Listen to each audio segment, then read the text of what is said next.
მოგესალმებით. კი არა და შუაღამე მშვიდობისა. ამ ვიდეოს მას შემდეგ ვწერ, რაც ჩემი შვილები დავაძინე და სახლში სიმშვიდემ დაისადგურა. მთელი დღე ვცდილობდი რომ მომეძებნა შესაფერისი მომენტი, მაგრამ ვერ შევძელი. და რადგან ჩემი მეშვიდე კლასელები მოუთმენლად ელოდებიან წიგნებსა და ბალიშებს და სულ რაღაც 3 წიგნი დამრჩა წარსადგენი, ამიტომ გადავწყვიტე აღარ გადამედო და ჩამეწერა ვიდეო. იმედი მაქვს თავს ბოლომდე გავართმევ და თქვენც გადმოგდებთ ამ წიგნის წაკითხვის სურვილს, რომელიც არის ინგლისელი მწერლის როალდ დალის Dick Echo. მესამე წავიკითხე ამ შაბათ-კვირას, გახაზული მაქვს მთელი წიგნი, მთელი უამრავი სიტყვა მაქვს მონიშნული და თუ რატომ ამას აუცილებლად გაგიმხელთ, მანამდე უნდა წაგიკითხოთ, როგორ იწყება წიგნი. წიგნის კითხვას ასარგებლოა როალდ დალის სიტყვები, თუ თავში კეთილი აზრები გიტრიალებს, ისინი მზის სხივების და რაც გაგინათებენ სახეს და უფრო გალამაზდები. და აქვე არის დატანილი ინფორმაცია, რომ როალდ დალის წიგნების 10%, შემოსავლის 10% ირიცხება საქველმოქმედო ორგანიზაციებში და ეს ფული უკვე მიზანმიმართულად ხმარდება სხვადასხვა საჭიროებებს ბავშვებისთვის. კვენტინ ბლეიკი არის როალდ დალის სხვა წიგნების, როგორც სხვა წიგნების, ისევე ამ წიგნის ილუსტრატორიც და ინტერნეტში მოიძებნება ვიდეო ჩანაწერები ამ ილუსტრატორისა და ავტორის შესახებ, შეგიძლიათ მოძებნოთ და უყუროთ, გაეცნოთ მათ. ძალიან შთამბეჭდავია, მაგალითად ის სამუშაო გარემო, სადაც მუშაობდა როალდ დალი. დიდი კეთილი გოლიათი არის Dick Echo, გოლიათი, რომელიც ცხოვრობს გოლიათების მხარეში, კაცი ჭამია გოლიათებთან ერთად, განმარტოებით, გამოდმებით იტანს ფიზიკურ და სიტყვიერ შეურაცხყოფას სხვა გოლიათებისგან, რადგან Dick Echo ადამიანებს არ ჭამს და დანარჩენი გოლიათები ყოველღამე მიდიან, იფანტებიან მსოფლიოს სხვადასხვა კუთხეში და სასწლავენ ადამიანებს. Dick Echo კი გაემიჯდა მათ და მარტო ცხოვრობს, აგროვებს სიზმრებს, შემდეგ ამ სიზმრებს დიდი საყვირით მიფრინავს ყოველღამით მიდის, მირბის დიდ ბრიტანეთში და ბავშვებს უფრქვევს და ასიზმრებს, მრავალფეროვან სიზმრებს. Dick Echo-ს აქვს უნარი, რომ უმცირესი ჩქამიც კი გაიგოს და ესმის ჭიანჭველების, ფეხების ხმაც, ხეების შრიალი, თუ რას ლაპარაკობენ, ხეები, ყვავილები. აქვს ასევე ძალიან დიდი ყურები, მანქანის საბურავისო დენა და შეუძლია მოკეცოს და შიგნით პატარა გოგოც ჩაისვას. აქვს პურის ნაჭრებივით კბილები. Dick Echo დარბის ძალიან სწრაფად, აგროვებს სიზმრებს სიზმართმჭერით და აქვს 50,000-მდე ქილა, რომელზეც ეტიკეტები აქვს მიკრული და სიზმრების შინაარსი აქვს მიწერილი. ცხოვრობს მღვიმეში, მარტო ჭამს კიტრეკალას და სკოლაში არასდროსულია, რის გამოც სიტყვები ეშლება, არასწორად იყენებს სიტყვებს და კითხვა უსწავლია ჩარლზ დიკენსის ნიკოლას ნიკლბის აი ამ რომანის წაკითხვისას, რომელიც თურმე მოჰპარა ერთ ბიჭს დაახლოებით 120 წლის წინ და აპირებს, რომ ერთ მშვენიერ დღეს აუცილებლად დაუბრუნოს. აი ასეთი არის Dick Echo, რომელიც არ ექცევა გავლენის ქვეშ, კაცი ჭამია გოლიათების თანამოძმეების გავლენის ქვეშ და ერთ ღამესაც მას შეამჩნევს სოფი. ობოლთა თავშესაფარში იზრდება 8 წლის გოგო. Dick Echo ადგება და ჩაისვამს ჯიბეში, მოიტაცებს და წაიყვანს თავის მღვიმეში. აქედან იწყება მათი მეგობრობა, ეცნობიან ერთმანეთს, სოფის უცხადებს, რომ არასდროს აღარ დააბრუნებს უკან, რადგან სოფი აუცილებლად ეტყვის სხვებს მის შესახებ, გოლიათების შესახებ და გამოცხადდება მათზე ძებნა. ხო, დიკეგოს ოცნებაც არის ძალიან საინტერესო, მას უნდა რომ ყავდეს სპილო, ცდილობს რომ დაარწმუნოს თავისი მოძმეები, რომ კაცი ჭამიობა ძალიან ცუდია, მაგრამ არაფერი არ გამოსდის, სასაცილოდ იგდებენ მას და სცემენ და აი ამ მღვიმეში ისინი ძალიან საინტერესო გზას მოიფიქრებენ, როგორ შეიძლება დაიხსნან ადამიანები ამ გოლიათებისკენ. და ეს გზა მიემართება ლონდონისკენ, დედოფლის სასახლისკენ და სოფი და დიკეგო გაეშურებიან სწორედ თავის ჩანაფიქრის შესასრულებლად და ჯერ არ გეტყვით თუ როგორ გაგრძელდება და რა მოხდება და ახლა მინდა ამ სამი თემა გამოვყო, რომლებიც გულში ჩამრჩა. პირველი ეს არის არასასურველი გავლენებისგან თავის დაღწევა და გამიჯვნა, რაზეც უკვე გესაუბრეთ. და ამ ბოლო დროს ძალიან მაინტერესებს ეს თემა, რადგან მოზარდობის პერიოდში კი არა და მთელი ცხოვრების განმავლობაში ადამიანების ცხოვრება შეიძლება სრულად შეცვალოს არასასურველმა გავლენებმა და ძლიერი პიროვნება და ჩამოყალიბება, ჩემთვის როგორც მასწავლებლისთვის და ამის ხელშეწყობა ბავშვებში არის უმთავრესი უპირველესი მიზანი. და ვფიქრობ, ვეძებ ლიტერატურას, რომელსაც გამოვიყენებ, რომ ბავშვები დავაფიქრო არასასურველ გავლენებზე. დიკეგო, აი ეს საბავშვო ზღაპარი, არაჩვეულებრივი იქნება, ვფიქრობ, როგორ უმკლოდება ეს გოლიათი და როგორ არ ექცევა გავლენის ქვეშ და ინარჩუნებს საკუთარ თავს პიროვნულ თვისებებს და ის ძალიან ძლიერია. მეორე, ეს არის უფროსისა და უმცროსის მეგობრობა და მინდა გაჩვენოთ ბალეშის პირი, რომელიც მოვხატე. აი ასეთია. წინა შაბათს დავიწყე და ამ შაბათს გაფერადება უბრალოდ კვირადილას მოვასწარი და პატარა ფრაზა არის ასეთი, კეთილი გოლიათია თქვენო უდიდებულესობა, ოდნავადაც არ გახლავთ საშიში. მუხარული ვარ თუ კი ასია, კვლავ ღიმილით თქვა დედოფალმა. ჩემი უახლოესი მეგობარია თქვენო უდიდებულესობა, დედოფალს აცნობს დიკეგოს ასე სოფი და ჩემი უახლოესი, აი სიტყვა უახლოესი მეგობარია გულის ამაჩუყებლად მოქმედებს ჩემზე ყოველთვის და დიკეგოს და სოფის მეგობრობა გამახსენა ტუვასა და გუნვალდის მეგობრობა, რომელიც მარია ფარის წიგნის გულისხმობ, თქვენც გაგაცანით ტუვა გლიმერდალიდან და ვფიქრობ, რომ შესაძლოა მარია ფარის ინსპირაციის წყარო შეიძლება ეს წიგნიც იყოს.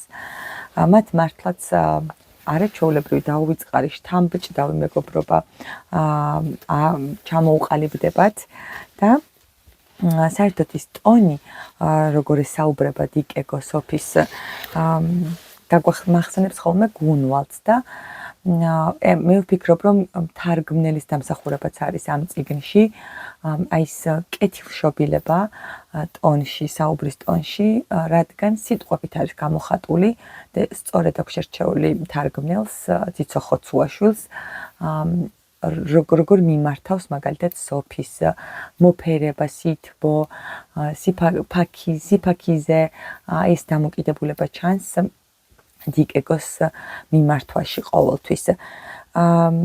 მესამე თემა, ეს არის პაციფიზმი.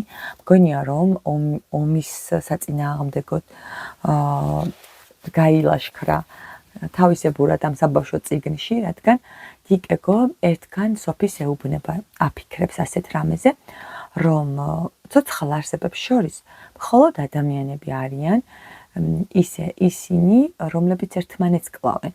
დანარჩენი ცოცხალი, არც ერთი ცოცხალი არსება თანამ თავისიანს არ კლავს და მოყვანილი ყავს მაგალითები, მაგალითად ჩამოთვლილი აქვს აქ დიკეგოს, ძალიან საინტერესო ამაზე ფიქრი და შემდეგ აი დედოფალთან როცა მოდიან მისი ფლოტის კერა ჯარის სარდალი, მთავარსარდალი, აი იქაც ჩანს ეს დამოკიდებულება, როგორ ითხოვენ ისინი, რომ სასწრაფოდ დახოცონ გოლიათები და დედოფალი როგორ პასუხს სცემს მათ. კიდევ ხო, ლიტერატურული ზღაპარია, ერთ-ერთი შთამბეჭდავი და ულამაზესი ზღაპარი მე-20 საუკუნეში დაწერილი, თავისი თავგადასავლებით, ჯადოსნური ამბებით, გმირული სულისკვეთებით და საჭირო დროს ძალიან სწორი გადაწყვეტილებებით, რომლებსაც იღებენ პერსონაჟები დიკეგო და სოფი. და გულგრილს არ ტოვებს მკითხველს დღემდე ეს წიგნი. ახლა მე მინდა გესაუბროთ დანარჩენი ნაწილი ციცოხოცუაშვილზე, თარგმნელზე, რომელსაც პირადად არ ვიცნობ, არც ვიცი როგორ გამოიყურება, მაგრამ მე მიყვარს ეს ადამიანი მისი თარგმანებიდან. იმდენად მიყვარს, რომ ჩემს საშემოდგომო ლაბადაზე უკან მაქვს ჩამოწერილი იმ მოაზროვნეების იმ ადამიანების წერლები, მხატვრები, რეჟისორები თუ პოეტები, რომლებიც მიყვარს და რომლებმაც დიდი შთაბეჭდილება მოახდინეს ჩემზე და მათი ინტელექტის გამო მადლიერი ვარ და ციცოხოცუაშვილის სახელი და გვარიც მაქვს მიწერილი. ეს წიგნი გაძეძგილია ოკაზიონალიზმებით და მასწავლებლებისთვის, მშობლებისთვისაც ძალიან საინტერესო რესურსი არის, თუ როგორ შეიძლება ვასწავლოთ ბავშვებს და დავაფიქროთ ბავშვები სიტყვის მნიშვნელობის მრავალფეროვნებაზე, სიტყვის სწორად გამოყენებაზე, ახალი სიტყვის წარმოქმნაზე, ფრაზეოლოგიზმებზე, სიტყვის მხატვრულობაზე, როგორ შეიძლება ერთი და იგივე სიტყვა სხვადასხვა მიზნით გამოვიყენოთ და მათი ორი ან სამი სიტყვის შეერთებით კიდევ სხვა მნიშვნელობა მივიღოთ. ოკაზიონალიზმი არის ნეოლოგიზმის ფორმა, სახე, უბრალოდ ლათინურად ნიშნავს შემთხვევითობას და ეს არის სპონტანურად მიღებული სიტყვა, ახალი სიტყვა, რომელიც მხოლოდ იმ კონტექსტში გამოიყენება, მოცემულ კონტექსტში და სხვაგან აღარ გვხვდება. ამისთვის აუცილებლად სასიცოცხლოდ მნიშვნელოვანია კონტექსტი, რადგან შინაარსის გარეშე ის თავის მნიშვნელობას კარგავს. მაგალითად, უცხენმალესი, უდესი რუსთაველთან გვხვდება ასეთი ოკაზიონალიზმი და ეს სიტყვა ოკაზიონალიზმს გულისხმობს, სხვაგან აღარ გვხვდება. ეს არის დამახასიათებელი ეს ნიშან-თვისებები ამ მოვლენისთვის ლექსიკოლოგიაში და ახლა მინდა რომ წაგიკითხოთ და შემოგთავაზოთ საინტერესო იდეები, როგორ შეიძლება გამოვიყენოთ დიკეგოს ციცოხოცუაშვილისეული თარგმანი მრავალფეროვანი აქტივობებისთვის, იმისთვის რომ ლექსიკური მარაგი გავუმდიდროთ ბავშვებს, გავააქტიუროთ, გავხალისდეთ და ჩემს პირად გამოცდილებასაც გაგიზიარებთ თუ როგორ გეთამაშე ბავშვებს გასულ საღამოს. მაგალითად, ამოვწერე დაახლოებით 70 გვერდიდან 93 ოკაზიონალიზმი, ან ახალი სიტყვა, რომელიც მხოლოდ ამ წიგნში შეგხვდებათ და შეიძლება ყველა ვერ წავიკითხო, მაგრამ რამდენიმეზე დაგაფიქრებთ. მაგალითად, ერთ-ერთი არის ქადამიანი, რომელიც ძალიან მიყვარს და საძაგველი, საძამგელი, ეს სიტყვები განსაკუთრებულად ამახსოვდა. ქადამიანი, ხო, როგორც იცით, გოლიათი გითხარით უკვე რომ ვერ ლაპარაკობს სწორად, ვერ იყენებს მნიშვნელობებს და აი ადამიანის ნაცვლად ამბობს ქადამიანს. რომ დავფიქრდეთ ქადაც და ადამიანიც, ხო, როგორ დაუკავშირა თარგმნელმა ერთმანეთს. მე არ მაქვს ეს წიგნი ორიგინალში წაკითხული, დიდი სურვილის მიუხედავად ვერ შევძელი, მაგრამ გონია რომ აი ესეთი მრავალფეროვანი ფეროვნება ენის თვალსაზრისით, რატომღაც გონია რომ იქ არ დამხვდება აღფრთოვანებული ვარ იმდენი სიტყვა აქვს შექმნილი თარგმნელს და რამდენი ჩემს 16 წლის შვილს ვესაუბრებოდი ამ ყველაფრის შესახებ და თეკლა მითხრა რომ რამდენი იფიქრა ამ წიგნის თარგმანისას ციცო ხოცუაშვილმაო ორივე ვაღიარეთ ეს და გული გაგვითბა მაგალითად სიტყვას